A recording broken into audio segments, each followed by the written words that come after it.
ఓం నమ శివాయ. కోటి శివలింగ యజ్ఞం ఒక ముగ్గురు వ్యక్తులు ప్రారంభించడం చేశారండి. ఎన్ఆర్ఐలో ఉంటారట వాళ్ళు. వాళ్ళందరూ ఇలా మన ఆంధ్రప్రదేశ్లో అన్ని ఏరియాకి కూడా ఇలా మట్టి ఈ ట్రేస్ అవన్నీ పంపిస్తున్నారనమాట.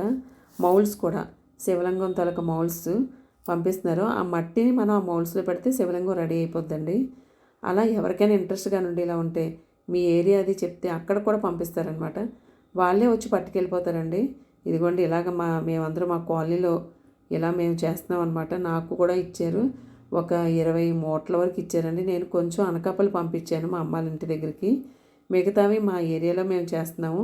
మీకు ఎవరికైనా ఈ వీడియో కానీ చూసేటట్టయితే, మీకు ఎవరికైనా మీ ఏరియాకి కావాలంటే మీరు ఫోన్ నెంబర్ అవన్నీ నాకు ఇచ్చేటట్టయితే నేను మీకు వాళ్ళకి చెప్పి పంపించి ఏర్పాటు చేస్తానండి. మీకు కానీ ఇది ఇంట్రెస్ట్గా ఉండేలా ఉంటే, ఎందుకంటే కార్తీక మాసం కదండి, ఇది చేస్తే ఎంతో మంచిది, ఎంతో పుణ్యం కూడా, నిజంగా చాలా మంచి జరుగుతుందండి. మీకు ఇవి చేసి చూడండి, మీకు వెంటనే ఒక మంచి రిజల్ట్ అయితే దొరుకుతుంది.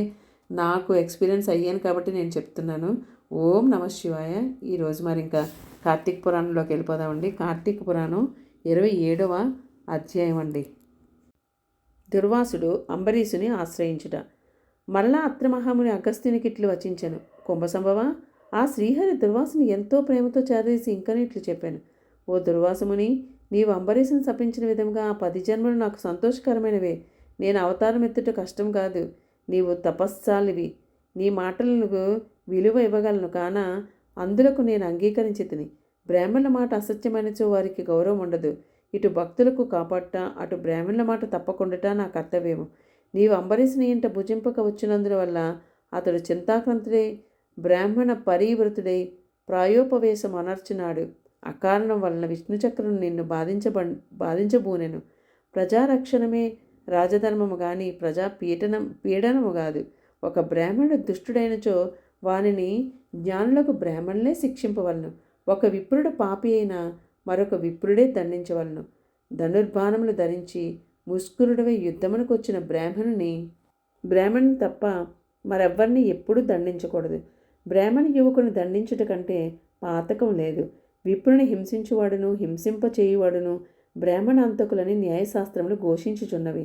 బ్రాహ్మణ్ణి సిగబట్టి లాగినవాడును, కాలితో తన్నినవాడును, విప్రద్రవ్యమును హరించువాడును, బ్రాహ్మణ్ణి గ్రామం నుండి తరిమినవాడును, విప్ర పరిత్యాగం అనర్చినవాడును బ్రహ్మ హంతకులే ఆగుతారు.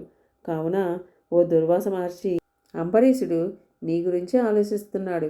తపస్సాలియు విప్రమోత్రునగు దుర్వాసుడు నా మూలముగా ప్రాణ సంకటము పొందుచున్నాడు. అయ్యో, నేను బ్రాహ్మణ అంతకునైతినే అని పరితాపం పొందుచున్నాడు. కాబట్టి నీవు వేగమే అంబరీషుని కడకేగుము. అందువలన మీ ఉభయులను శాంతి లభించును అని విష్ణువు దుర్వాసుడు నచ్చచెప్పి అంబరీషుని వద్దకు పంపెను. ఇదండి ఈరోజు చాలా చిన్న కథ అనమాట.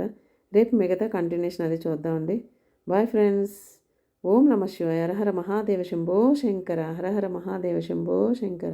హరహర మహాదేవ శంభో శంకర. హర